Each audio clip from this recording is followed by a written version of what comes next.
Hello. Oh, my mic. Am I live? The mic's right here. Everything's plugged in. The puppy dog's plugged in. Is there anybody out there? It looks like I'm all alone, which is always fine. I mean, I love having viewers to interact with.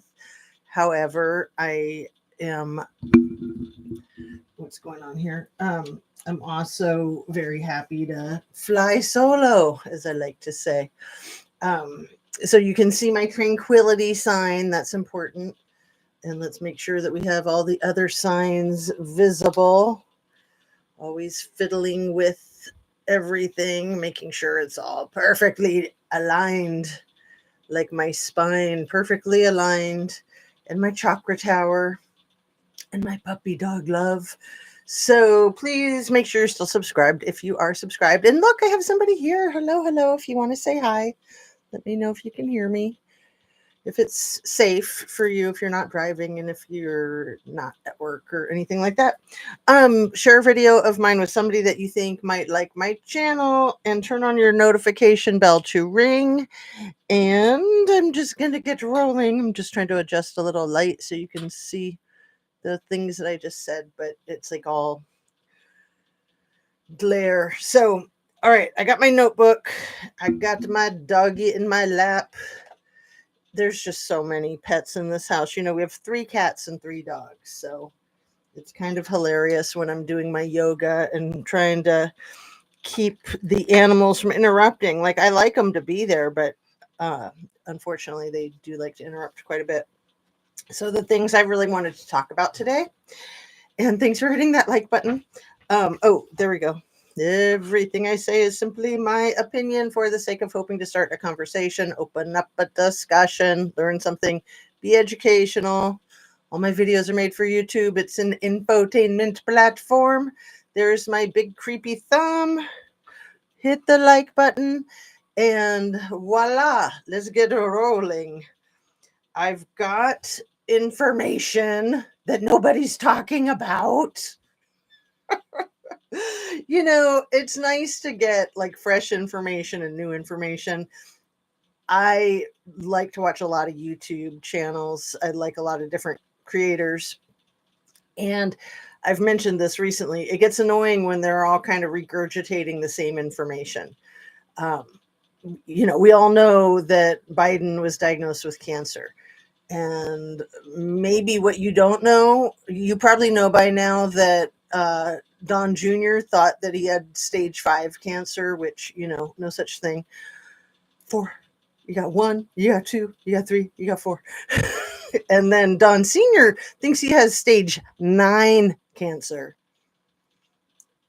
And then they want to criticize Biden for not being with it 100%. Like, are you freaking for real? Anna Bees, what's up, girlfriend? How are you? So, yeah, did you catch that? Did you catch El Presidente saying that Biden had stage 9 cancer? And then they're acting like he's been withholding information. Oh, my God. Like, are they just evil? Like, do they just try to be as evil as they can be? I think so. I just think it's completely over the top. So the things that I wanted to talk about, like in my thumbnail, are Pam Bondi and all of her marriages and imaginary marriages, because she's got 2 actual marriages, 2 actual divorces, and then 2 imaginary marriages. So if you count the imaginary ones and the actual ones, she's got 4 marriages. So she's currently in the 4th, but the 3rd one never happened, but she said it did. We'll get into that in a second.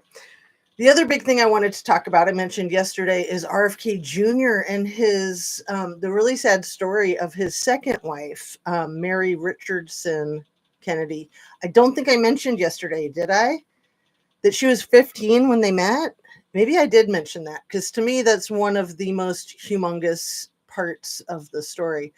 Granted, he was only 21, but still, if they got it on, that's statutory. So even if it happened a long time ago, Some states there's a statute of limitation on statutory, other states there's not.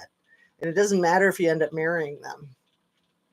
In a divorce proceeding, they can throw your arse under the bus, right? And they were going through the nastiest divorce. I'm listening, just got out of PT. No, I did not catch little D saying that. So little D said stage 5. Big D said stage 9.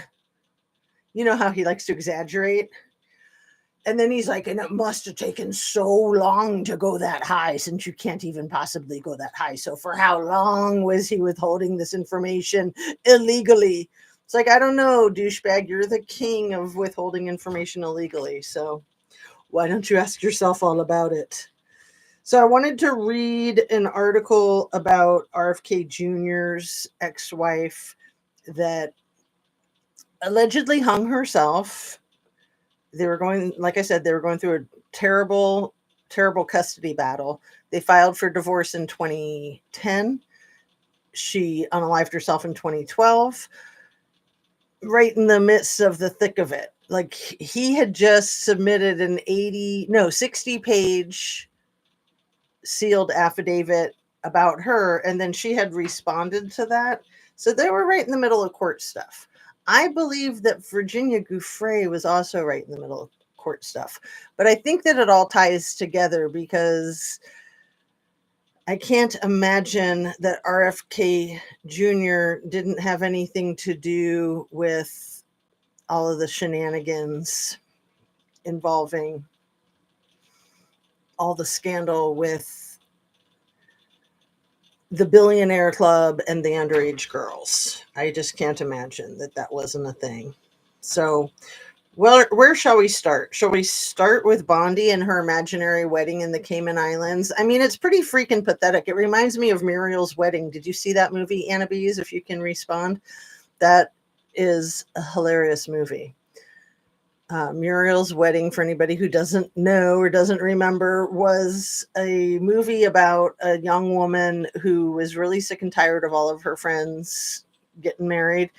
And so she married herself. And this was in the 90s that it came out. I don't know if it was an American movie or an Australian movie. I want to say that it was filmed in Australia, because they revived the band ABBA for that movie. That was when ABBA had its second coming. Oh, you haven't seen it? So Muriel's Wedding is pretty cute. It's pretty cute. So she marries herself and she lives happily ever after. And she gets lots of gifts, because that's the thing. You get a lot of gifts on your wedding day, usually, if you register and all that good stuff. So Pam Bondi married somebody for less than 2 years when she was in her early 20s. And then a few years later, she married somebody for 6 years, almost 6 years. And then maybe close to 10 years after that, I think, if I'm remembering accurately. It was a bit later, maybe 5 years after the second marriage ended in divorce. She got together with this ophthalmologist, Greg Henderson. They lived in Tampa. And Greg Henderson was older than her. His wife had passed away, sadly. He had 4 kids with her. I think they'd been married for 25 years. I think he'd been a widower for about 10 years when him and Pam and all of their high-profile, wealthy friends, they all went to the Cayman Islands to do a destination wedding. And they did the wedding rehearsal dinner the night before the scheduled wedding. And then the scheduled wedding didn't happen. And then there was a lot of spin doctoring, trying to say that we're postponing it because we want to do it at a small Baptist church or something back in Tampa. And it took a long time before they admitted. I don't even know if they ever admitted that it was just canceled. Obviously the guy got cold feet. So I don't think it's ever really been explained. I say obviously he got cold feet because it seemed like initially Pam Bondi pretended that they got married. Yeah, thanks for all the wedding wishes. Yeah, it was great. And, she posted that picture like I used in the thumbnail of herself on the beach with him in the white dress, with a destination wedding. You might think that that's a wedding picture, right? I think they stayed together for roughly 5 years, but they never did tie the knot. And the only reason that it's important to me is that we have a bunch of lying liars in the freaking White House. And here she is as the attorney general. She also worked on the case against Harvey Weinstein. I thought that was interesting. Like in my book, that would be points for her. Hello, Mrs. Amir. How are you doing? But yeah, was I going to read anything to you about that? I don't think so. Let me just jump right into this article about RFK Jr.'s second wife. It's really sad. So he got together with her, or they met when she was 15 and he was 21. And then he proposed to her, I think 10 years later, when he was still married to his first wife. And then after, he was together with Cheryl Hines before the divorce was final with Mary Richardson. Of course. I mean, the way these people roll is pretty atrocious, in my humble opinion. But let me see if I can just pull this article right up and read it to you. This is a few months ago, January 28th, 2025. I put a link to it in the description. It's from Mother Jones magazine, which is a pretty like hardcore, radical, lunatic left magazine, I believe. Mother Jones. Anyway, it's a good magazine in my opinion. So the title of it is Scoop: RFK Jr. secretly recorded second wife during divorce and acknowledged being polygamous. And again, this is important to me because of the misogyny and the gaslighting. We are like living in the 1984 up is down, down is up. Yeah. Ms. Anna, please use castor oil compression. It'll help follow Dr. Barbara O'Neill. She is awesome. How cool that you've got all this alternative healing information, Mrs. Amir. You're the one who mentioned the belly button with the essential oil. I forget which essential oil that was, but I looked it up, and yeah, the belly button is the key. That's awesome. I can't believe I didn't know that. And let's see. This is just so sad.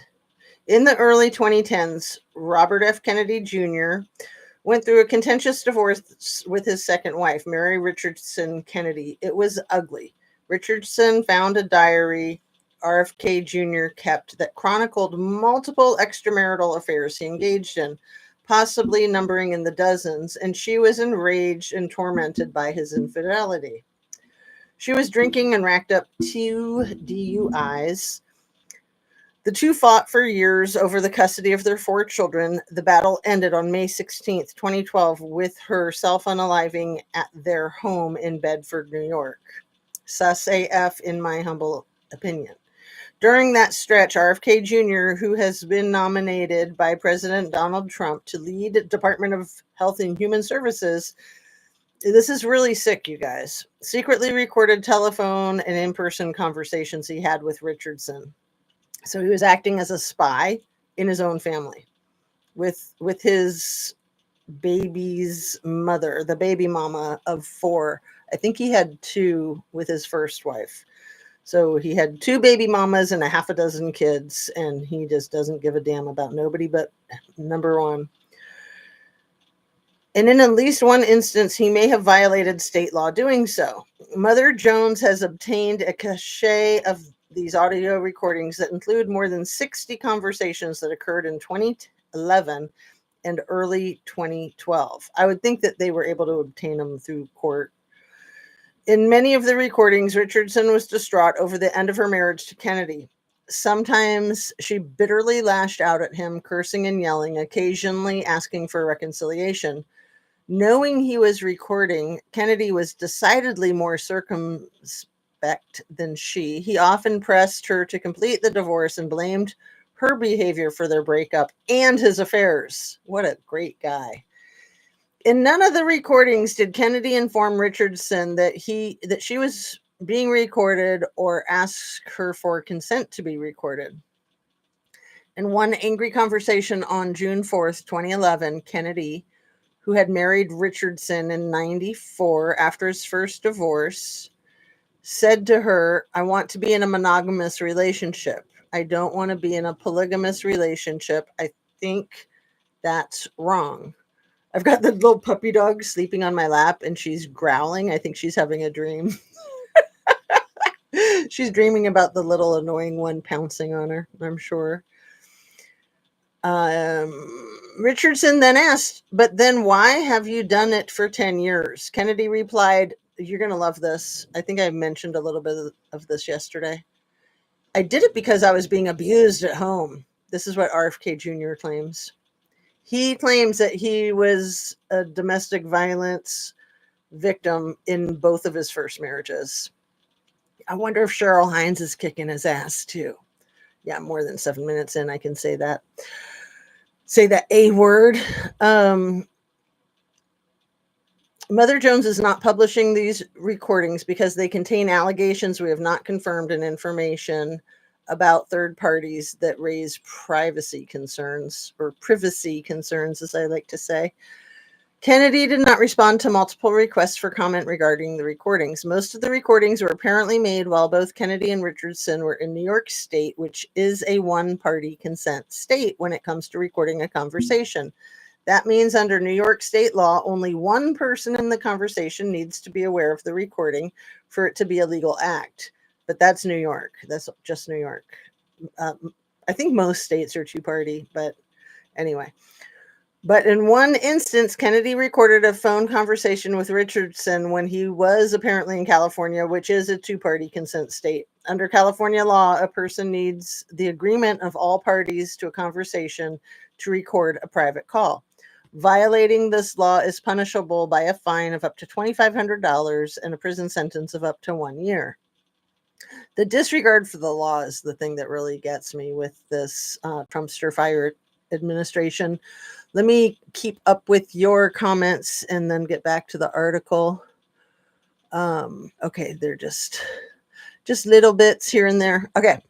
This occurred on June 14th, 2011. That week, Kennedy was in Los Angeles for the premiere of The Last Mountain, a documentary on mountaintop removal, mining based partially on a 2005 book by Kennedy, which is interesting because the coal mining stuff is in the news right now with the Trumpster fires administration firing 2/3 of the medical staff that tests the coal miners to make sure to screen them for black lung and other deadly diseases like that are hazards of the industry. I think 1 in 5 coal miners gets black lung.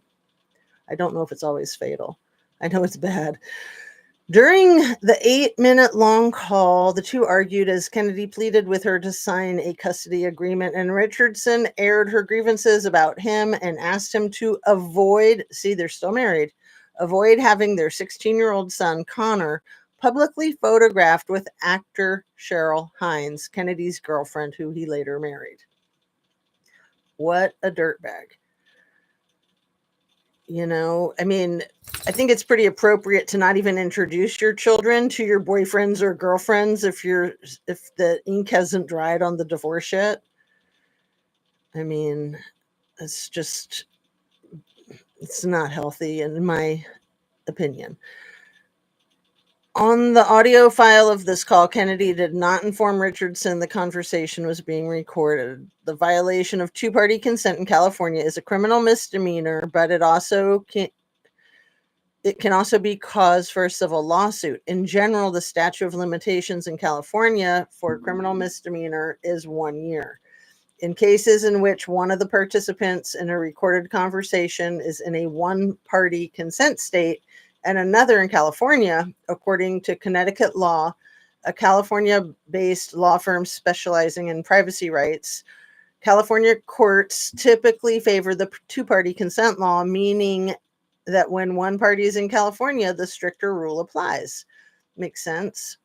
Kennedy's recordings of his conversations with Richardson were covered by a discovery request in the divorce case, according to a person familiar with the legal proceedings. But none of this material was turned over to Richardson's attorneys.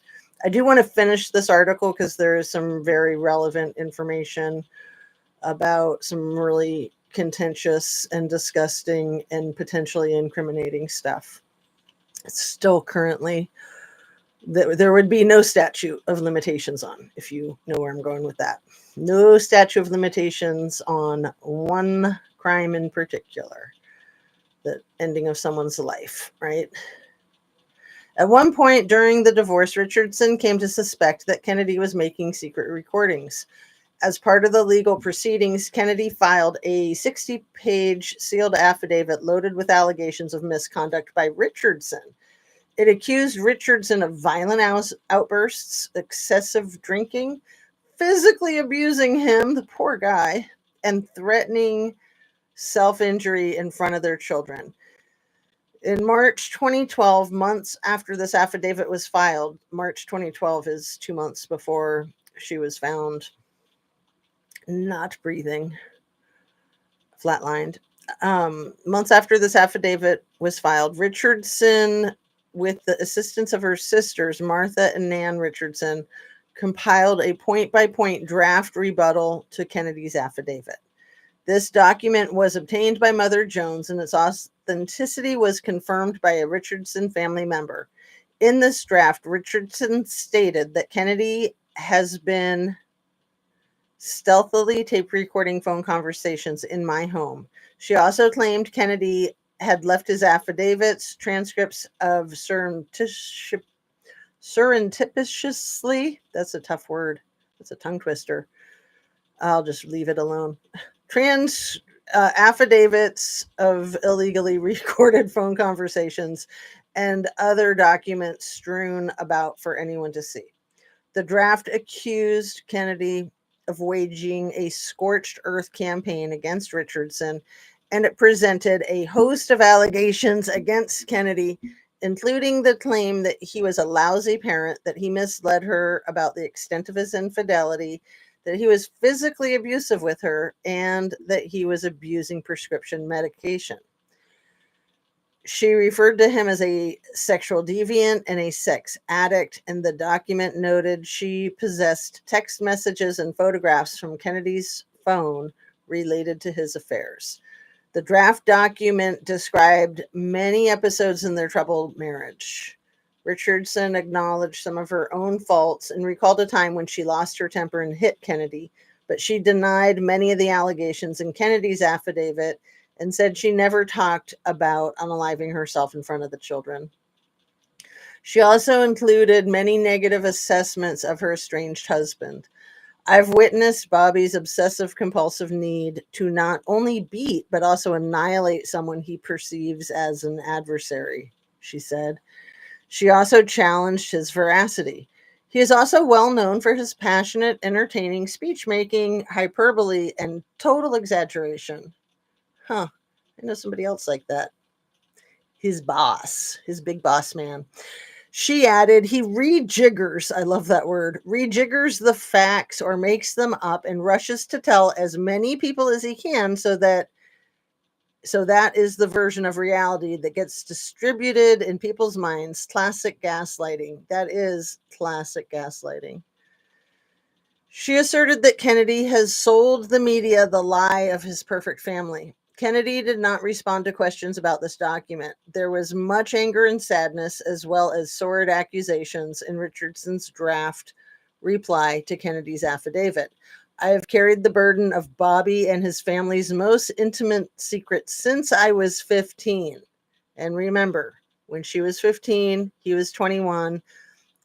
Apparently, allegedly, they met through her being friends with his little sister, which I just think that's kind of incestuous for a 21-year-old to be hooking up with his young teens sister's friend.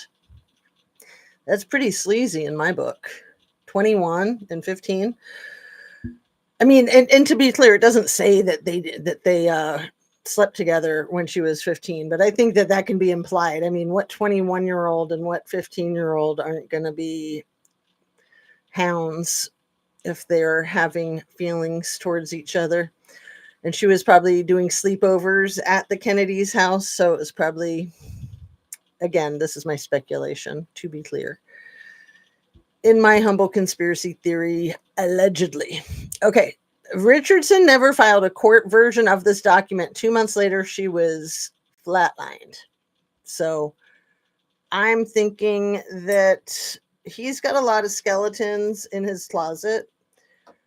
So that was 2012. And then by 2016, he published that book about Martha Moxley and his disgusting cousin, Michael Skakel, the book in which he sets out to support his theory that Michael Skakel was framed for Martha Moxley's taking of her life. And I've talked extensively about the Martha Moxley case. If you're not familiar, I would just recommend Googling Martha Moxley, because it's a whole nother thing. And I've already been on for half an hour and I've got more material to cover. So Martha Moxley was 1975. She was brutally, just sheer brutality in Connecticut, in her front yard, found bludgeoned. And it appeared that her next door neighbor, Michael Skakel Kennedy, did it. He was also 15, and he was not prosecuted for a very long time. And then he was prosecuted twice. And then on the 45th anniversary of her passing away, the case got dismissed. And it was laid out that it could never be tried again. So we're coming up this year, 2025, in October. I think it's October 30th, October 31st, because it was either Halloween or the night before Halloween, the 50-year anniversary. So Martha Skakel's mother, Martha Moxley's mother, Dorothy Moxley, just passed away this last fall, as did the Skakel Kennedy grandmother, because Michael Skakel's mom died when he was young. Anyway, like I said, I wasn't going to go into it because it's just a whole nother mouthful. Let me set this doggy down. Oh, she's just so cute. It's hard to set her down. She's my baby. But I want to pick up my notebook so I can look at some of the things that I had written down to share with you that I haven't shared yet, so I can continue with that and get off the Skakel thing, because like I said, that's just like a whole nother case right there. But then oh, this is annoying. There, is that good?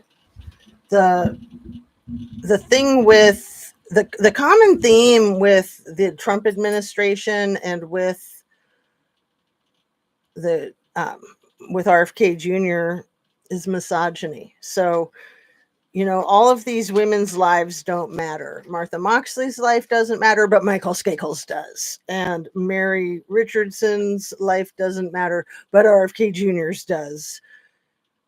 And I mean, we could go on and on. Virginia Giuffre's life doesn't matter, but,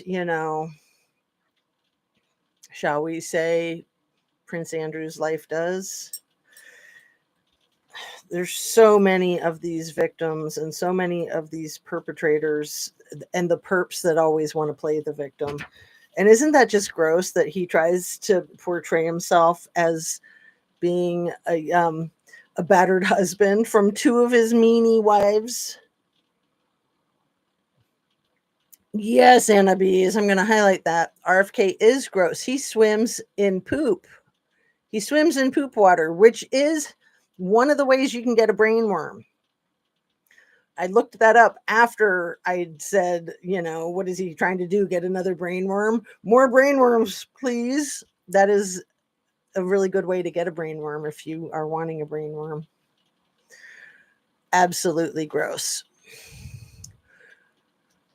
And so no one served time for Martha's unaliving.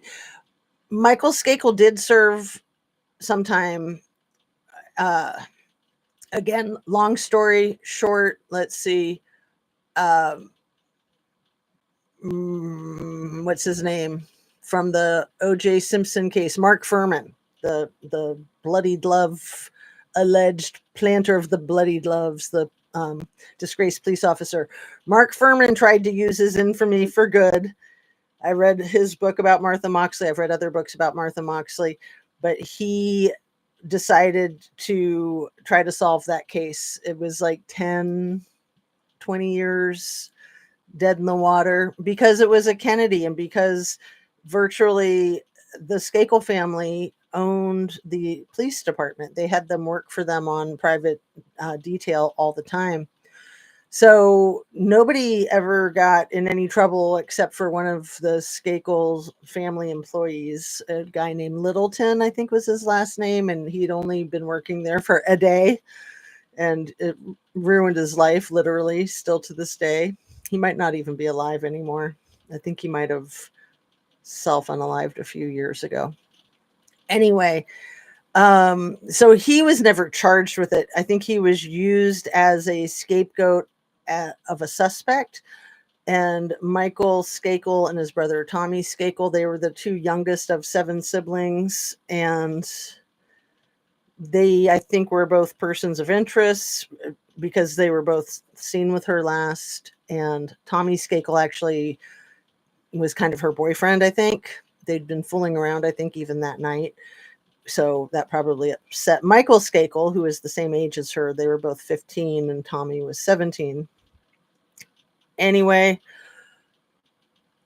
eventually Michael Skakel was arrested. Pretty much the day he was arrested, his wife at the time, who had just had a baby, completely bailed on him and filed for divorce. I think he served roughly 10 years before he got released on some technicality, and then they were retrying him.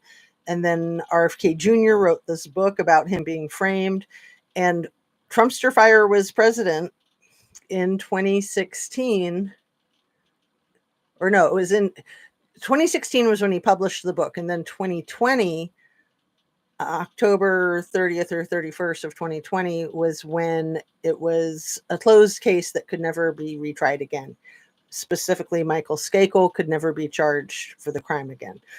And I get it if it's double indemnity, but, I think it is more to do with Kennedy's paying people off and having high connections. So, and then with Trumpster Fire being president. So it's interesting too, when you look at the chronology of all of these things and you kind of look at the prism of the other things that were going on, like 2008 with Acosta and the Epstein case in Florida. And then 2018, 2019 was when Epstein was found flatlined in his cell. So we know who was president then when he was arrested and then found deceased. And he was found deceased like the day after some files were unsealed, the day after. Anyway, that was August 10th of 2019, I believe, when Epstein was found unalived. And then 9 days later, Hegseth married current wife, number 3, the one that he had a baby with when he was still married to wife number 2, the one that he got together with at work. She was a Fox News producer when he worked the Fox weekend newscaster guy. And they were both married to other people. They both had 3 small children, like young children, and they're picking up with each other at work. And then they had that baby. And I don't think they got married for 2 years after they had the baby. I get confused because there's another one of these dirtbags who got married 2 months after a baby was born. But I think Hegseth was the one who waited 2 years. Anyway, it was 9 days after RFK was unalived.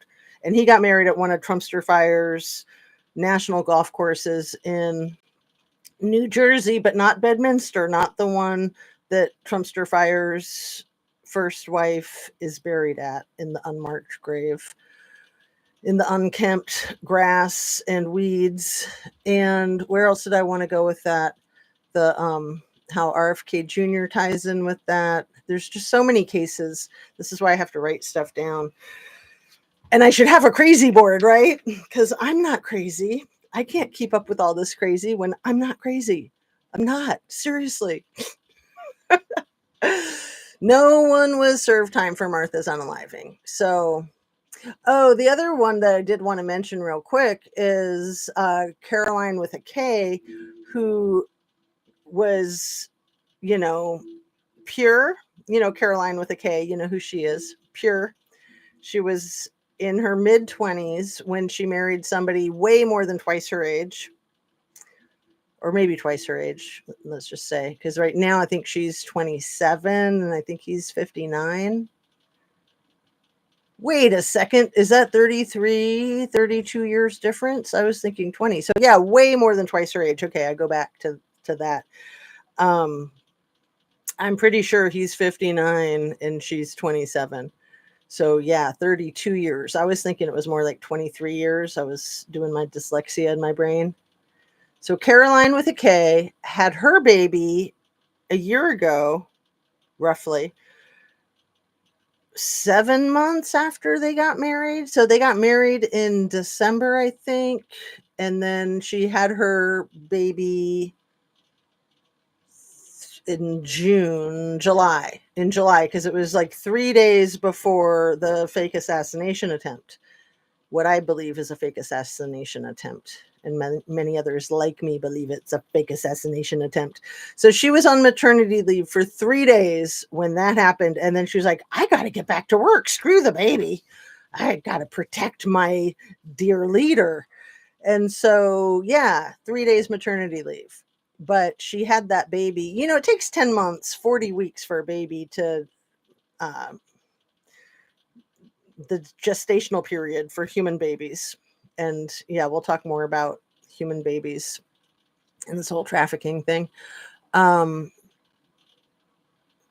And she had that baby January, February, March, April, May, June, July, in month 7. And there was no mention of it being extremely premature or anything like that. So I think she had premarital sex. That's what I think. That's my humble conspiracy theory opinion, allegedly. OMG, how could she? She wears a cross and she's all pure and holier than thou. How awful. Anyway, where was I going with all this? So when Trumpster Fire said yesterday in a statement that he gave in front of a lot of people and a lot of cameras that Biden was in stage 9 cancer, stage 9. Like, this guy has such an imagination. He's like a freaking 2-year-old. He immediately turned his presser and his statement into, guess who? All about the Trumpster Fire. And he started rambling on and on about his clean bill of health and how he's so transparent and blah, blah, blah, blah, blah, blah, blah. Unreal. So I want to go back to a couple of things that I mentioned yesterday. I'm sorry I had to be so rushed in my video that I made yesterday, but sometimes it's like that, and I'm just lucky to make the video. Yesterday was one of those days because I had to get my stupid tooth redone. I was really PO'd with my dentist for wasting my time having to get my tooth done again, but I try to just take it in stride. That's just life. Those things happen. Luckily, nothing got hurt or damaged when the dumb thing broke, 3 days after they did the temporary bridge, and then we're waiting for the real one to come in, and then we do that in a few weeks. So anyway, I had to run to that appointment yesterday, and that was why my video was short. But what I wanted to talk about that I did mention yesterday is that bombing, the car bombing that happened on Saturday in Palm Springs. I mistakenly said Arizona or New Mexico. I couldn't remember where it was, but it was Palm Springs, so California. And it was in front of a fertility clinic, an infertility clinic, a fertility clinic. I don't know what you call it, one of those. But the guy who did it, allegedly, 25 years old, was anti, what was he? An anti pro lifer? I don't know. The whole thing sounded so twisted. It sounded so confabulated, in my opinion. So I believe that this was the first car bombing since the one on New Year's Day in front of the Trump Tower in Vegas. And this was deemed an act of terrorism. Oh, anti-pro-life writings. So again, isn't that convenient that he happens to have little mini manifestos all over the place? I don't know if they were in the car unburned or if they were, I'm sure, on his social media. Maybe he left them at home. His anti-pro-life writings. He just thought it was wrong for this fertility stuff. He thought that nobody should have kids, allegedly. So yeah, they call it a fraternity clinic. So that happened Saturday at what time? About roughly, it was 11 a.m. California time. So that would have been about 2 p.m. East Coast time. And then about 6.5 hours later, this past Saturday, May 17th, because today is the 20th of May. We're at Tuesday. And 8:20 p.m. was when the boat, the Mexican Navy ship, the tall ship, crashed into the Queens Bridge in New York City. So it just blows my mind to have a ship crash, a Navy ship especially, with a bridge. I mean, the bridge is there, the ship is tall, like WTF. Allegedly, the power went out, just like the power went out a year ago on Melania's birthday, April 26, 2024, with that China shipping, container shipping ship in Baltimore that hit the Baltimore Bridge. The power went out on that container shipping boat or ship, whatever you call it. So the power was out on this Navy tall Navy ship, and 2 people on board passed away. I think there were about 300 people on board. And I read and heard about some of the witness accounts that, like 2 of them, I think, were in restaurants. One of them was a restaurant owner. I wrote this down. A local restaurant owner thought it sounded like a plane or a helicopter exploding. What an interesting concept that he had in his head. He's thinking planes and helicopters are exploding. And again, he's right there in New York, where it wasn't that long ago that the helicopter fell out of the sky. It wasn't that long ago that the helicopter and, the Black Hawk helicopter and the American Airlines airplane exploded when they collided in Washington, D.C., above the Potomac River.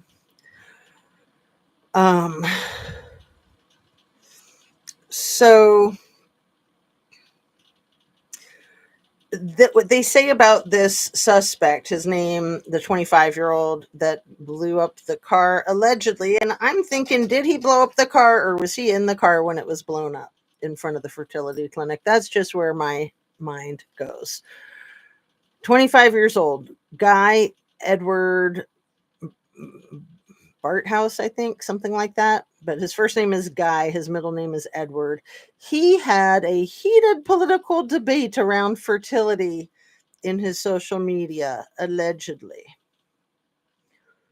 So I think that being deemed an act of terrorism, to me, again, this is where my mind goes, that this is a coordinated effort and that the radical right lunatics are trying to set the stage for their persecution.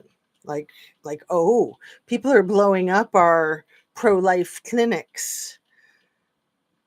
But what kind of pro-life clinic is this in Palm Springs? Is it just like your nice family business trying to help people that are having trouble getting pregnant, making families? Or are they doing something more sinister there, like helping out with the baby farming? Because that's a real thing. And especially in California, that's a real thing, the baby farming. It sounds surreal. It sounds made up. I'm sure it would be a much nicer reality if it was just science fiction. But let's see. So yeah, paralleling it with the last car to explode in front of a building, that was the Cybertruck on New Year's Day. Matthew Livelsberger, was that the guy's name that was allegedly driving that truck, rented that truck, had his little mini manifestos about how he didn't hate Trump, allegedly. Like, the news just went on and on and on about how all of his writings said that he didn't hate Trump. But why did he blow up his swastika in front of a Trumpster fire tower? I don't know. It always seemed to me like a publicity stunt gone bad, and then they just steered clear and acted like it never happened. But, that would be an act of terrorism too. That would very likely be an act of terrorism too, in my opinion. Blowing up cars in front of buildings, blowing up cars in public spaces, that's an act of terrorism, in my opinion. So, so I mentioned yesterday about how Virginia Giuffre had accused Alan Dershowitz, I think is how you say his name, the Harvard law professor, attorney, that didn't he work on Epstein's defense, I think. He also is well known, I think, from the O.J. Simpson case. And Virginia had accused him of having her as trafficked underage.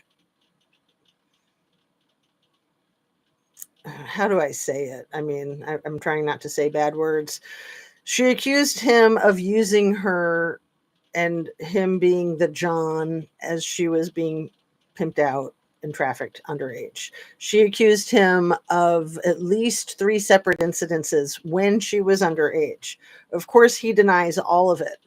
And pretty aggressively, pretty fervently. She's not the only one in the Epstein sex abuse scandal that accuses Alan Dershowitz. But she was set to testify. Virginia Giuffre, who passed away last month, the night before the Pope's funeral, the night before Melania Trump's 55th birthday, she was set to testify next month, I think June, in her own divorce proceedings. So I think there were other outstanding cases that she had either filed lawsuits or was intending to file lawsuits. Again, remember that allegedly law enforcement came to the place of her unaliving, the ranch, that her and her husband owned in Australia, and spent allegedly 10 to 12 hours collecting and removing evidence from the premises. And allegedly a lot of that being files. So,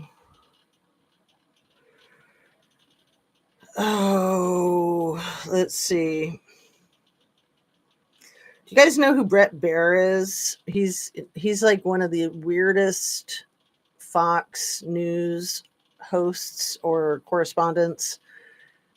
He looks a lot like Dracula, in my opinion. He's very bizarre, and I usually have zero respect for him. However, he did an interview with the Trumpster fire, I think, over the weekend, where he was kind of holding Donnie's feet to the fire. And in my opinion, when he asked a question about the alleged assassination attempt from July 13th of 2024, he had to hold back a laugh when Trumpster Fire was responding. And his attitude was like that pretty much the whole interview, in my opinion. It seemed like he was sick of Donnie's crap. But being that he's from Fox News, Donnie hires all of his staff, all of his cabinet from Fox News. And Fox News used to be like basically his state news. But they're kind of turning on him, it seems, as even they can't put up with his crap anymore. So what was this about? One of the things that Bret Baier was asking him about was the tariff agreements that Trump has made or is trying to make. And in that conversation, Donnie claimed that he didn't have time to have conversations with the 150 countries that were trying to negotiate tariff agreements with him, which was really funny because it was about a week before that he was claiming that he was already in negotiations with about 200 countries about the tariff negotiations or the tariff agreements. So which is it? Was he already in conversation with the 200, or was he not having time to have conversations with 150? Because I think he's had about 3. Is that right? We got the UK, we got China, and then there's another one. Is it India? I mean, something's going on with his talks with India right now. They're not happy with him. Nobody's happy with him, except a few of these crazed, rabid, MAGA cabinet appointees who have made millions and billions off of their relationship with him, and they will lie, cheat, and steal, in my opinion, to protect not only the money that they have, but the more money that they want to have from continuing the facade. It's completely unreal, in my opinion. So yeah. I also wanted to bring up a point that I have thought about many times, but I haven't had the words to put it into to discuss it on camera. And I think it was Luke Beasley who did it really well a couple of days ago. The object is Trumpster Fire in discussions with Zelensky. This is going back to the Oval Office when he accused Zelensky, basically Ukraine, of starting the war. And he kept telling him he didn't have the cards. He didn't have the cards, and he's playing with World War III. And he just seemed like such a scolding, crazy grandfather, like he's scolding a little 2-year-old. You don't have the cards. You're playing with World War III. He's just such a jackass, in my humble opinion. Okay. But one of the things that he does that really bothers me, and I've talked about it on several occasions, but in that conversation specifically, he kept doing this at one point in the conversation when he's talking to Zelensky about these things and about the not having the cards and blah, blah, blah.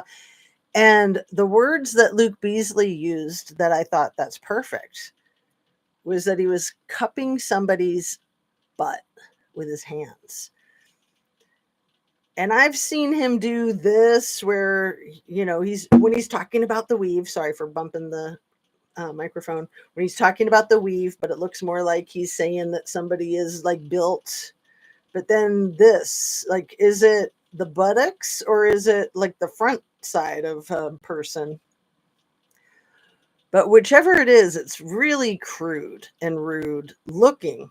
And I hadn't been able to put it into words. And so hearing Luke Beasley talk about it on one of his videos over the weekend, I thought, yeah, that's exactly what it looks like. And it's like he's doing that activity as he's like, bend over, I'm going to stick it to you. And I should have said trigger warning, because sorry to be so graphic, but that's what it looks like. And then the other thing that drives me crazy with him, and I try not to pick on people for their habits, especially because we all have our habits, the accordion hands that the Trumpster fire uses. When he whips out the accordion hands and does this while he's talking, two things strike me about that he does that when he has no idea what he's talking about, but he's trying to make it look like he does. So important that he's got to get the hands going, the accordion hands. And then the other thing, I've heard other people say that that's one of the things he does when he's completely lying. But, it's my opinion that he's pretty much always completely lying. So I'm not sure that I necessarily agree with that opinion. I definitely notice him doing it when he's just blowing hot air. Like he's not even saying anything, but he wants it to look like he's saying something. So let's see what you're all saying. I hate the accordion hands. I love that other people have called them the accordion hands because it's bothered me from day one. And it was, other folks that I've heard call it that I'm like, yeah, that's perfect, the accordion hands. And even Obama did a good one where he was mimicking his accordion hands, and then he was like, is that how big it is, Donnie? Smaller? I thought that was perfect because, the man is so obsessed with size and with strength, the bigly, the strongly, and the macho-ness, talking about Arnie Palmer's junk during his campaign speech, talking about Harvey Weinstein getting schlonged because he's a big, powerful guy. He shouldn't have gotten such a raw deal. It's like, dude, do you not understand the changing of the times? Like, no, you can't go back to the freaking Stepford Wives days. I mean, I know that that's what you want, and that's what the 2025, the Project 2025 is all about. And, it doesn't seem very realistic to me. You can't put the toothpaste back in the tube, so to speak. But where was I going with that? With the women's rights and stripping women of their rights and the Harvey Weinstein thing. And it's just so gross.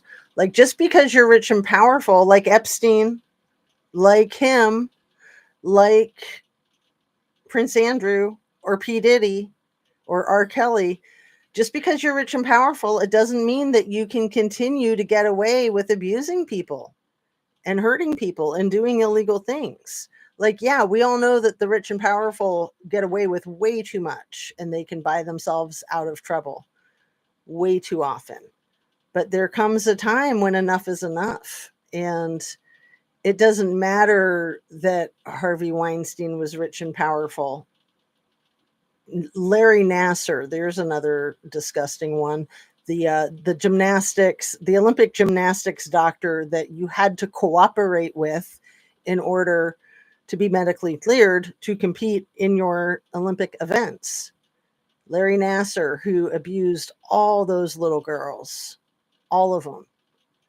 Absolutely disgusting piece of crap. And then you've got all of the enablers and all of the co-conspirators that covered it up. So, that's what we're seeing with Diddy, obviously. That's what we've seen with Jeffrey Weinstein, R. Kelly, but we're not getting enough of the enablers and the co-conspirators, the accessories before, during, and after the fact. Those people are all being protected. My guess is because those people, like Alan Dershowitz, work for the courts, work for Harvard, and they think they're untouchable. So, and in some regard, unfortunately, I will concede that in some regard they are untouchable. I mean, Donnie has proven himself untouchable with all of these charges against him, felony charges against him, and nobody can do a damn thing. But one of the things I want to talk about that I didn't put in my notes, or maybe I did, Ashley Babbitt. Oh, you guys, we've just been talking about her in the last couple of weeks, and we knew that this was coming. So yesterday, Trumpster Fire makes an announcement that he's ready to pay her family $5 million for her attacking the Capitol. She had a sharp-edged object in her backpack when she tried to climb over the people in the front at that broken window at that hallway, when she socked a guy in the face to try to be the first one to get through the window, to try to be the one to do the honors of taking out Mike Pence or something like that. That biatch was motivated. She was rabid. She was completely unstoppable. And that police officer stated many times, "Stop or I will have to shoot." And he did. He shot her in the neck and she passed away. And it is extremely sad. Extremely sad. She was crazed, but she's still a person. And there was no other way for the police officer to stop her. And, you had a riot, you had a full-blown riot, you had one police officer, one door, one window, one hallway. He was the only thing between that crowd of about 20 rioters and some of the Congress. I think Mike Pence was right there too. I think. I'm not 100% sure, but I know that there were congressmen and senators right there. So he was doing his job. So is he going to be prosecuted? Is that what the Trumpster Fire is going to do next? And what in the world? I mean, it doesn't surprise me in the least. I fully expected this to happen.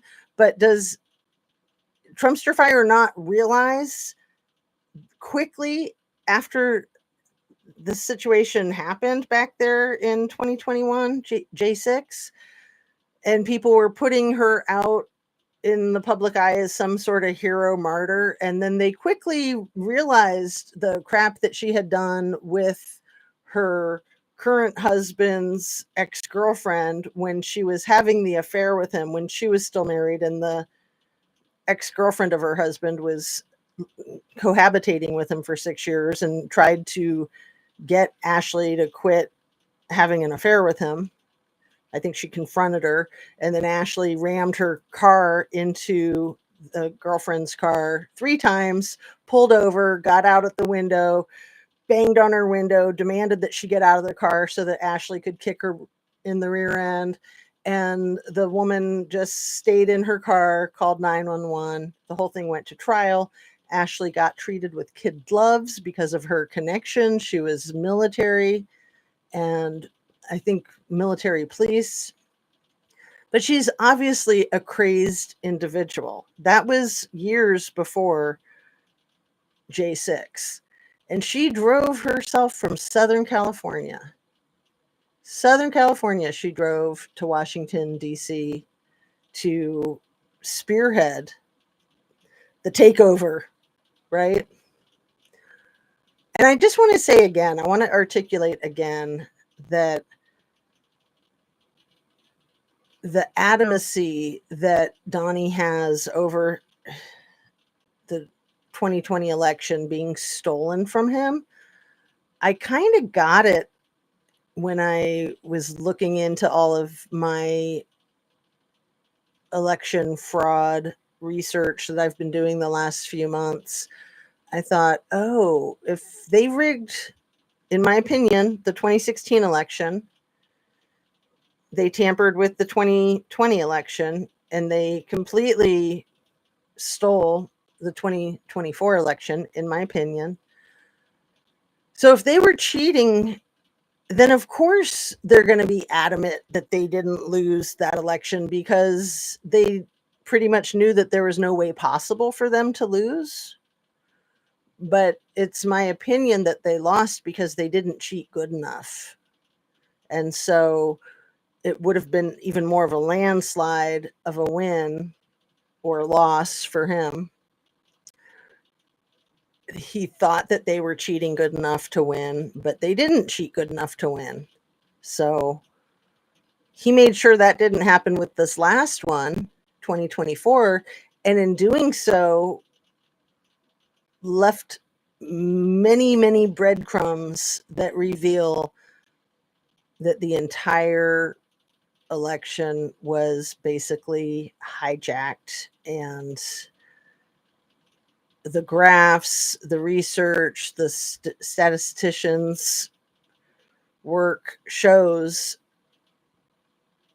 unnatural, like for instance, the unnatural counting of the numbers. For instance, in most of the precincts in the 7 swing states, the votes are coming in on election day up until around noon, where, you know, there's a pattern to it. Like, you can pretty much tell the way an election is going to go pretty quickly because the pattern doesn't change. If 60% of the votes are going to one party and 40% are going to the other party at the beginning, it's probably going to continue to be right around there the whole way through in the tallying of the votes. And there's going to be a consistency in how they come in. So what that election alliance, I think it's called Truth Election Alliance. I'll put a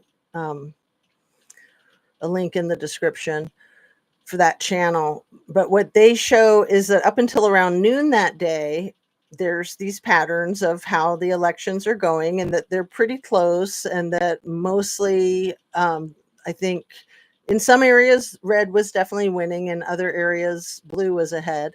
And then right around noon, there's a massive spike in the red and a decline in the blue, but the numbers are such that that it doesn't equal out, you know. So the spike of the red isn't consistent with the decline of the blue. So you know that they basically stuffed the ballots, but in an electronic sense.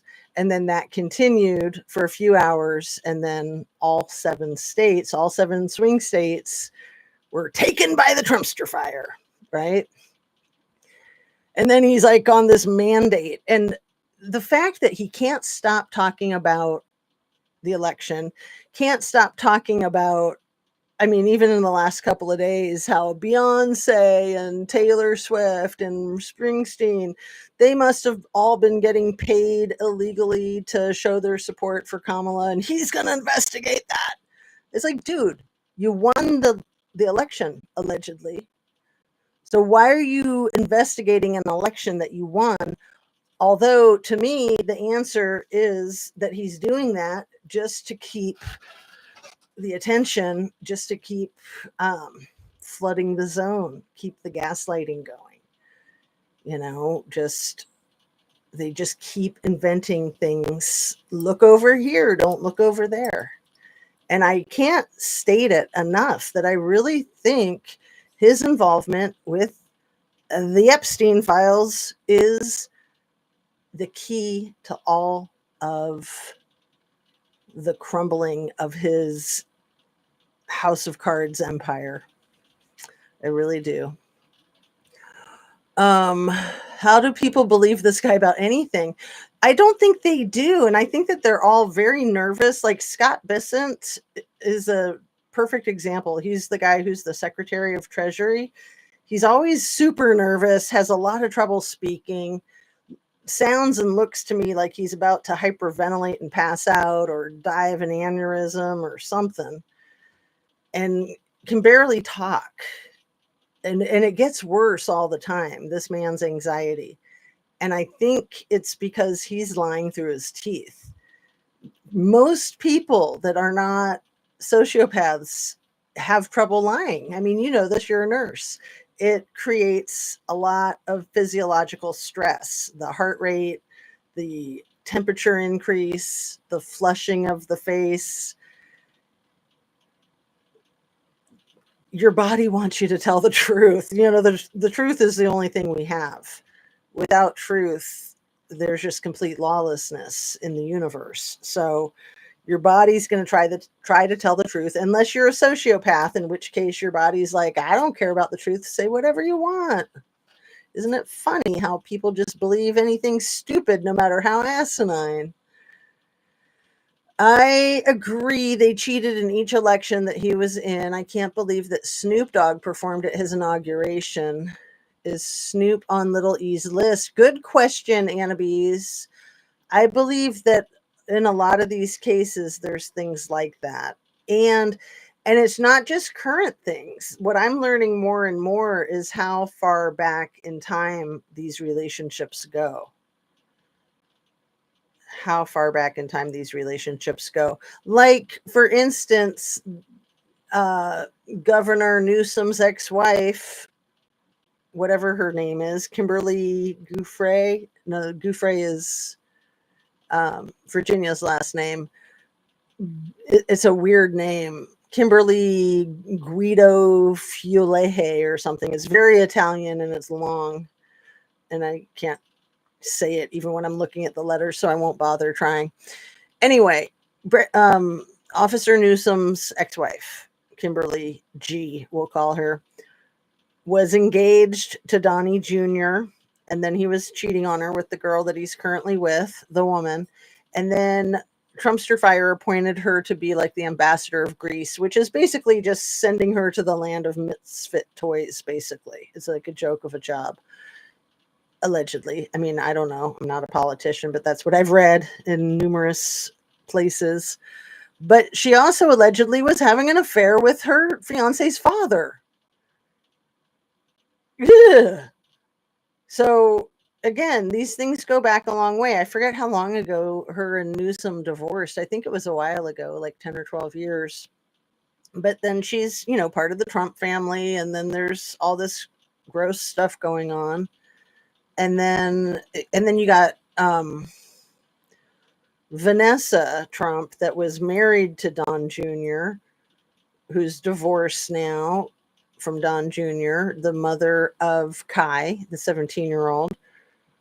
Vanessa's been dating Tiger Woods, and she allegedly was dating Don Sr., is how she met her ex-husband, Don Jr., was through dating his freaking dad. So these people have very sordid alliances and allegiances, and the secrets that they all have against each other, the dirt that they have on each other, explains not just in this administration how crap is going on, but that's pretty much the way of the world, that these people in positions of power have so much dirt on each other, and they could be so destructive, but it's like a game of chess. If you take out the the castle with your pawn, you're opening up your horse to get taken by the, what are those other ones? The ones that go diagonal. I forget. I almost had it. It's bothering me. Now I got to look on my phone. What are the diagonal chess pieces? Diagonal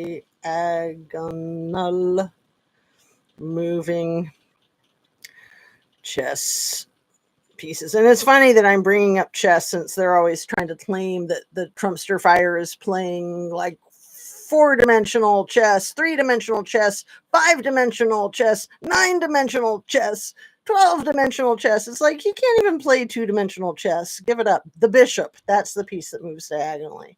So you got the castles that move back and forth. You've got the horses that do their little L shape. You got your queen that can do anything except not the horse shape. And then you got your kings that can do anything except they can only go one square. So, you lose your king and the game's over, but you lose your queen and your game is almost over. It's possible to still win after you lose your queen, but the chances are not very good. Anyway, it is really hard. I've played chess since I was 7 years old. And I mean, people study the game of chess extensively. I had all of my kids studying the game of chess extensively in the summers for years, because there were professional chess players here in the town that I live in that like taught chess to kids for a nominal fee at the coffee shops in town. And I actually learned at a coffee shop in Washington, D.C., come to think of it. It was the Quaker Church coffee shop. And learning chess, it's sort of like learning sports. It just teaches your brain how to operate in that, you have to think several moves ahead. Like, you see a good move, what looks like a good move, like, oh, you can take their horse. But if you're not looking at it from all angles, you're going to lose that piece because you're opening yourself up. So every time, and it's like boxing. Boxing is another great metaphor. And I've never like boxed, but I've done the kickboxing. It's the same theory. It's like every time you take a swing, you're opening yourself up. You're making yourself vulnerable. You can't possibly bust a move and not give your opponent an opportunity for something that you haven't even thought of. So you got to be smart. You got to be conservative. And yeah, it's just crazy making when they try to say how Donnie's playing all this multi-dimensional chess. Again, the man doesn't know 2-dimensional chess. I don't think he could play checkers without cheating. And I'm being honest. I'm not even being sarcastic. Put a 1 in the chat if you agree with me. I hate the accordion hands. How do people believe this guy about anything? I agree they cheated. Can't believe Snoop Dogg. Yes, it does. I'm incapable of lying. I know, me too. I don't even like the smallest lie. You were here yesterday, weren't you, Annabise, when I took the celery out of my tooth?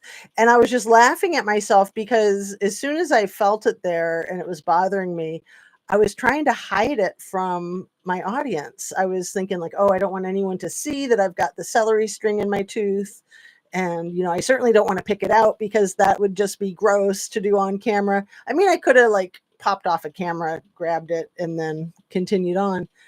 But it was just interesting to me how something as innocuous as that, my knee-jerk instinct reaction is to hide it, to cover it up. Because, when you're doing your little YouTube show, you're trying to make it look very natural and very like just easy. Basically, you don't want people to see the struggles that you're having behind the scenes with your lights or your hair or your teeth or whatever with your brain.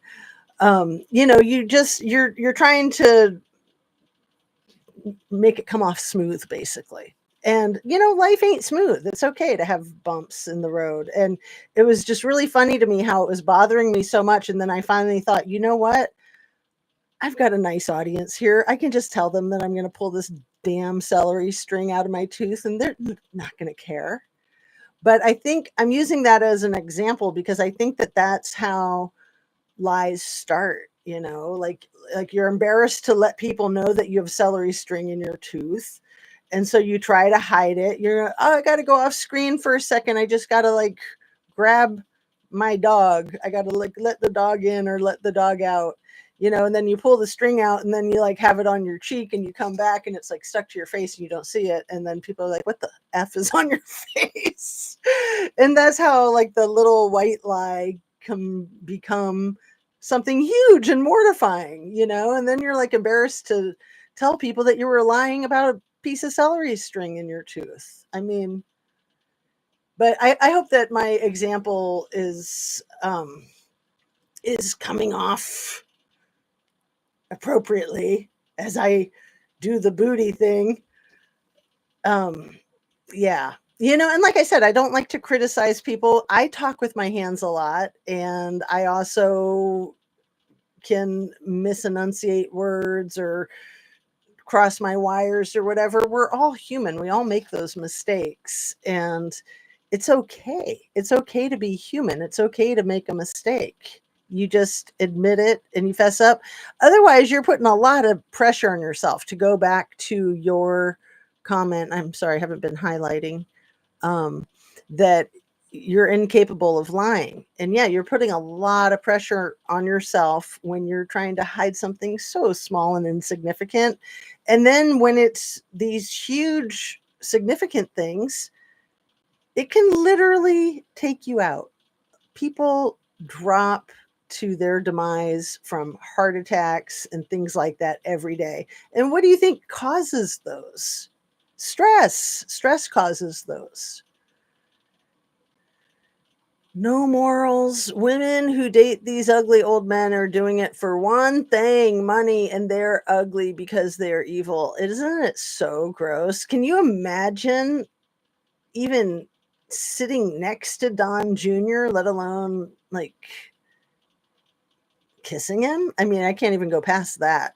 But any of these disgusting freaks, Kash Patel, Matt Gaetz, I mean, even somebody, let's say, handsome like Hegseth, he's disgusting.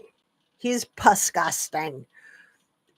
In my opinion, it doesn't matter how beautiful your features are. If you're a dirt bag, it makes you disgusting and unattractive and unsettling. I mean,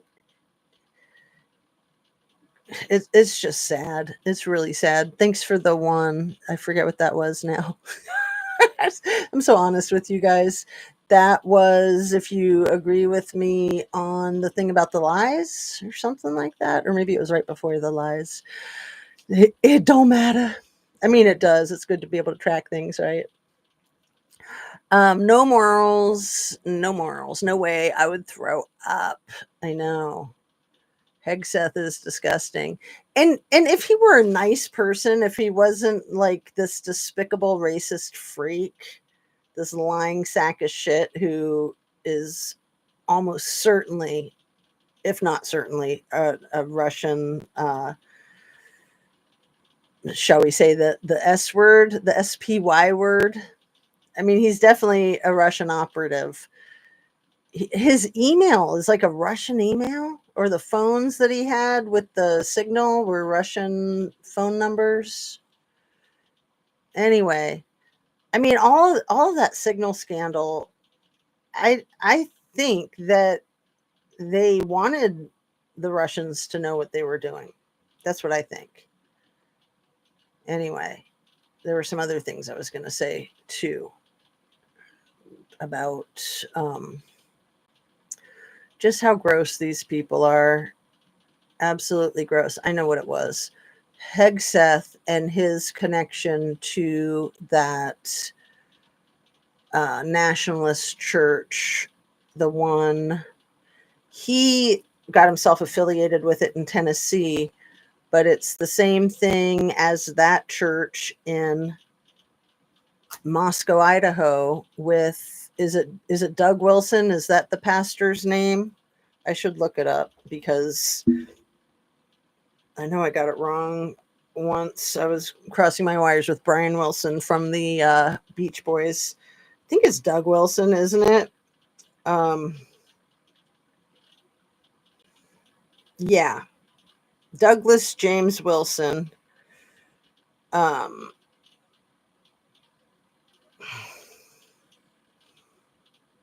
He's so freaky. This is what it says in Wikipedia.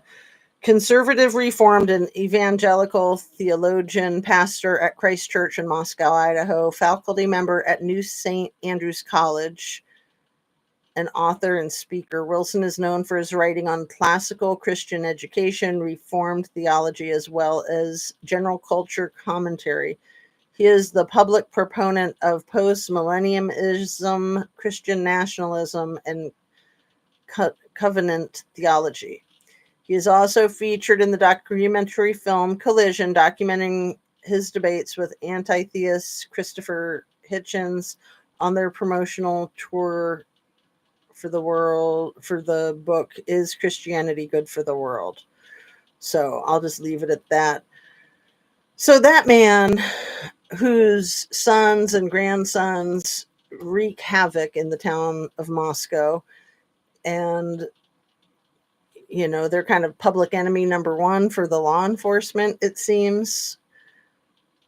They're the ones behind that whole Stickergate thing, if you know what I'm talking about, with the Idaho 4 case. But weird that Doug Wilson can tie together Hegseth and the Idaho 4 case. I know it's insane, but I'm thinking more and more that we are dealing with The Handmaid's Tale. That is why that photograph of Kohberger, that doctored photograph that's Margaret Atwood when she went to, not DeSales University, but the other school that he went to. I think it was like called Hampshire College or something like that. So she did a book reading there. She presented there. And then there's the photograph of Kohberger sitting in the front row with his head poorly photoshopped into his jacket. So it's like this, and the head is too small for the body. And, whoever it was that was sitting there, looks like they have the copy of The Handmaid's Tale in their hands, and they're all excited. He's all excited. I mean, the way they're holding the book is all excited, but then the look on his face is all excited. And then The Handmaid's Tale references in the Kylie Rodney case with her mother's profile pictures. And then, I mean, they don't talk about the Handmaid's Tale stuff with the Trumpster Fire administration, but that is what the 2025 Project 2025 is. And it's also very much like what Musk, and why is he hiding? Very much like what Musk is seeking in this lifetime, of his goal of having 5,000 babies and as many baby mamas as possible. Also, Epstein, that was why he bought that Zorro Ranch, was to make it his baby farm. He expressed that. He was very open and honest about that. And then, we have Cassie Ventura talking about being like held prisoner in one of Diddy's tunnels. You just gotta wonder if we're not already there, if they're not already running these Handmaid Tale baby factories.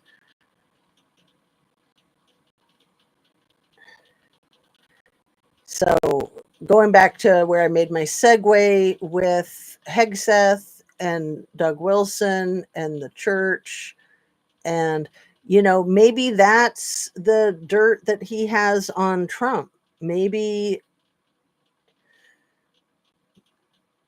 Donnie's involved in something like that. I mean, he's only got 3 baby mamas. He's only got 3 wives so far. And for such a puppy slut, that doesn't seem like very many baby mamas or very many babies. I don't know.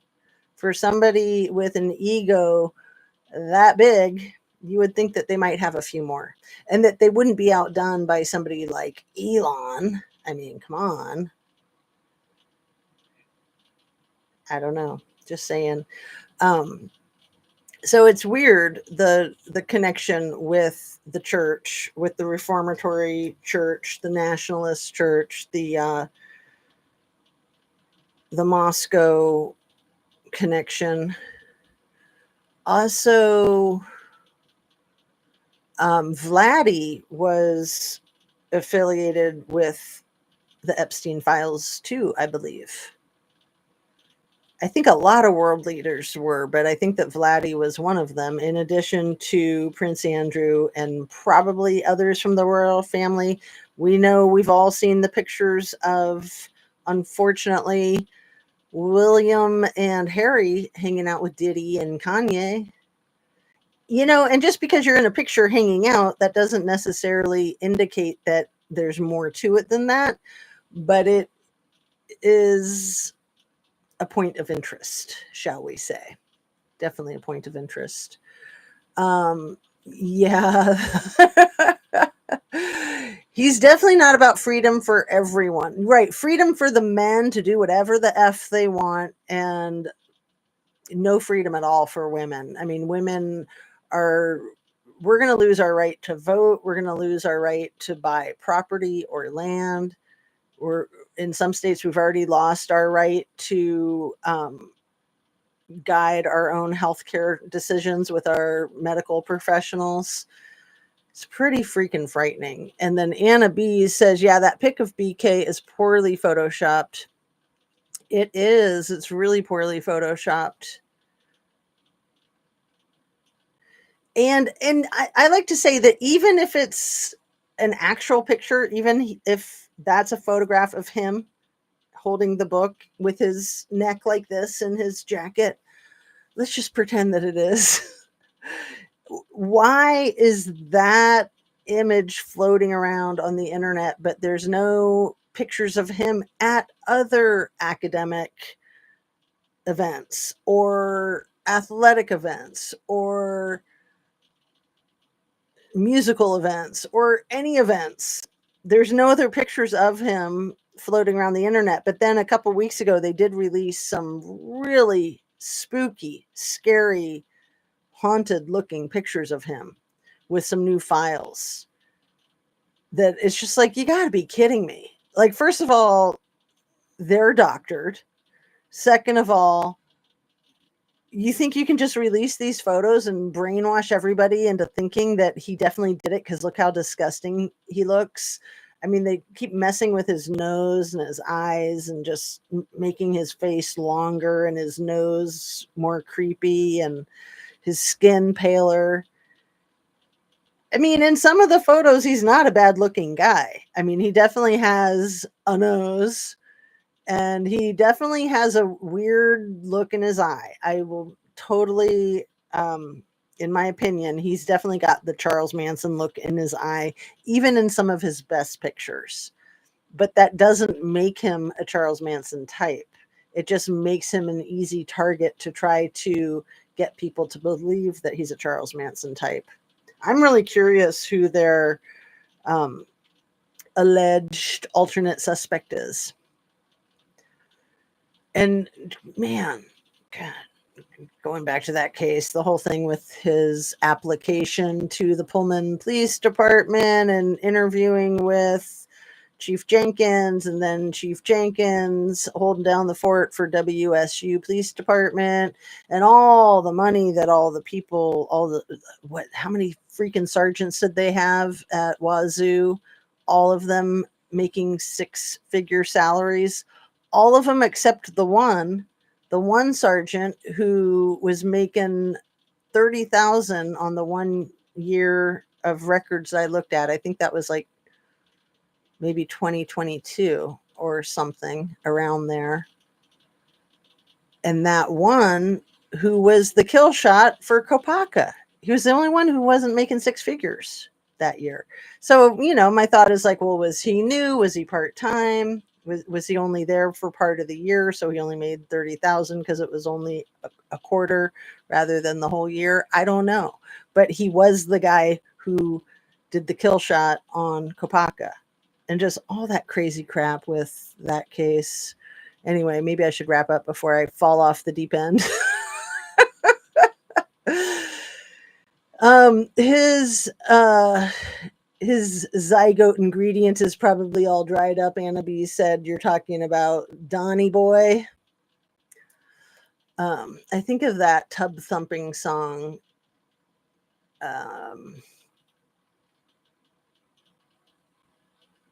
What is that tub thumping song? That's the name of it. By I was thinking that was the band.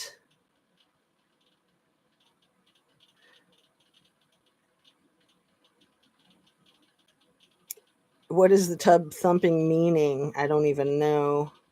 Expressing opinions in a loud and violent or dramatic manner. That's hilarious. I never knew what tub thumping meant. So, um, the song, the band is called Chumbawamba. Remember that song from 1997? I get knocked down, but I get up again. So I didn't really know this. It's a British slang for aggressive political protesting. It was inspired by a night. Oh my goodness, I got to read this. When the guitarist and his wife. Wait, where did it go?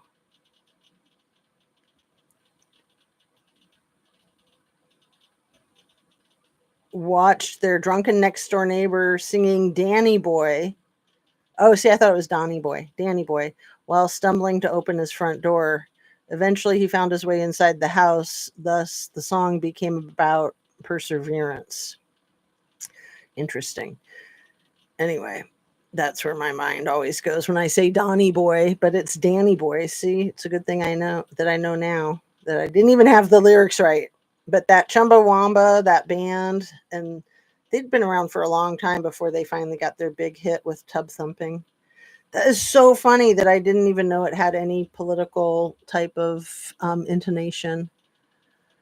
They're really trying to hang him in the court of public opinion. Exactly. Because I think the whole freaking thing is a psyop. I really do believe that our true crime community on social media, YouTube, is such a threat to the powers that be that have always been able to buy their way out of any situation or buy their way into any situation. And now there's too much court of public opinion. There's too much information and knowledge that they don't have control over, and they're trying to regain control. So, buy the social media platforms, shut them down, don't let anybody express their opinion, and flood the platforms with photographs, doctored photographs, and whatever information you want. I mean, again, classic gaslighting. I wonder who the alternate suspect is too. I know. I mean, my first thought would be that it's like the lead detective, but um, now I'm confused. But maybe that's not.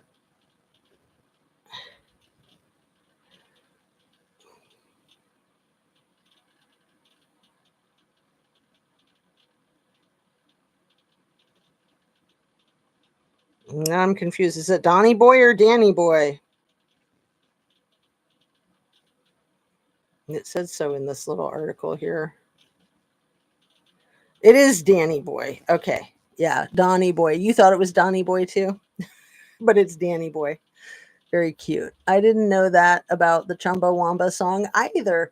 I know. I mean, I just knew that it was a catchy tune that, when it hit the big time back there in 97, I thought they were a brand new band, but no, they'd been around for a long time. It was just that they hadn't hit the big time until that song.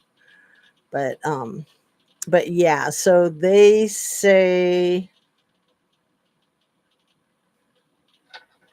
Why am I so confused? They say Danny Boy. Okay. Is an old Irish song. Okay, so that's what you're saying, Danny Boy. And I thought it was Donny Boy. That's so funny. Okay, because yeah, I love calling the Trumpster fire Donnie or Donnie Boy just because he thinks he's such a freaking king or a god. He thinks he rules the country, which he does, unfortunately. He thinks he rules the world, which he does play a part in that, unfortunately. And he thinks that he's dominating the universe, which I understand why he has those delusions of grandeur with all of these bootlickers surrounding him. And, he says the sky is purple, and they say, yes, sir, it is. Another Sir story, right? That's one of the things that his niece, Mary Trump, talks about. Oh, no, not another Sir story. So she tells a lot of good stories. I like her channel a lot. But let's go ahead and wrap her up. I think we've been on for almost 2 hours. And yeah, oh, goodness, is it 3:15? Yeah, we better wrap it up. So thanks for being here, and Bees and the couple of others that are in the chat. Mrs. Amir, I see that you put your one in a while back. Sorry, I hadn't noticed that. So yeah, love and light. Have a really good afternoon. I'm really glad that I could do a longer live today. It's so weird. The algorithm is weird. If there's videos that you think are worthy of sharing with your friends or your family or putting on other social media platforms like Facebook, please do so, because my algorithm is, not the most robust, to put it nicely. That's not my goal in this game. My goal in this game is simply to get my thoughts and feelings out there. And, I hope that they resonate with people, but that's okay if they don't. I mean, my thoughts and feelings are my own. And it's good that we all have different opinions and different ideas.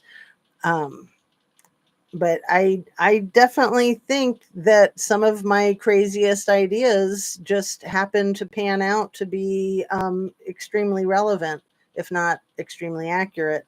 So, the fact that I've been shadow banned ever since I started my channel, all that does is tell me that I am on track, because otherwise, why would they give a flying F? Why would they bother shadow banning a stupid channel that didn't know what they were talking about?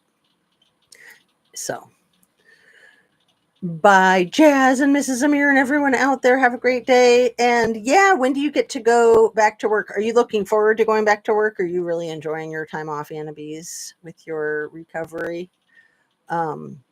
Very true, Jazz. Yeah, and I just love trying to sort through all the different ideas that are on YouTube or in these articles, and things that I grasp onto, or things that I don't even realize that I've grasped onto, that then later, like when I'm gardening, it just kind of comes to me and it's abundantly clear.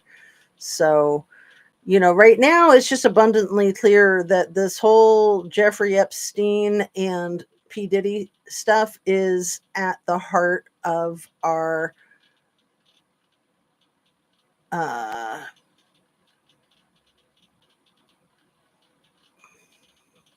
what shall I call him? Master,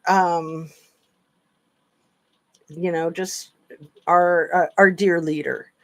That the Epstein files, the Epstein case, and the P. Diddy case, the trial, that those are at the heart of the kidney. No, the kidney is the heart.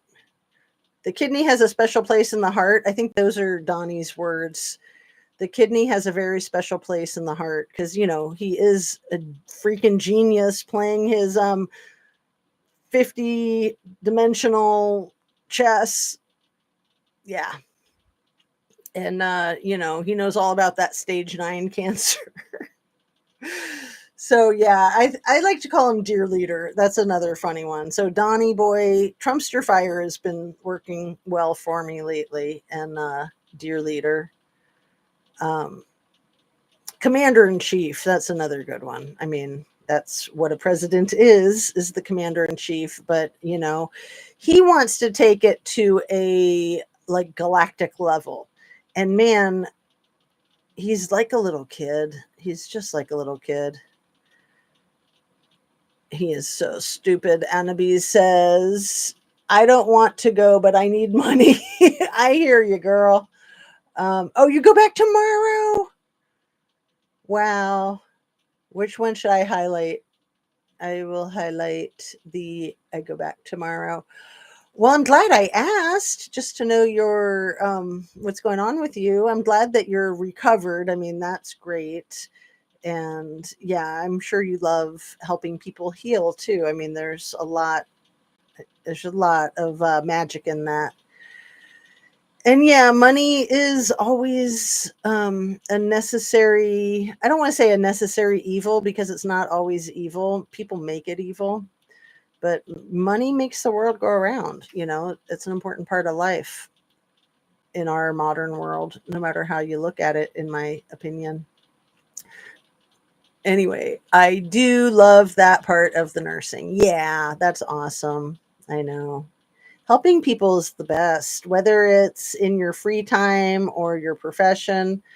I always say Mother Teresa was very greedy because she knew how rewarding it is to help other people. And so you get back 1,000-fold what you give. I mean, you just do. You really do. So on that note of optimism and hope, let's just put one foot in front of the other, get back out there, Annabees, and heal the world. And thanks so much for being here. Love and light. Eat your veggies, drink your water, and see you soon.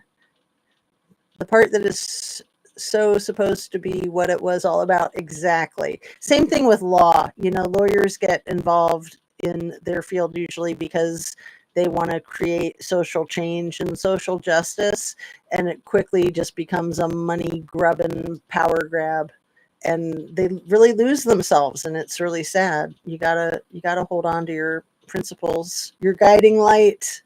All right. Thanks again. You're the best. See you soon. Have a great day.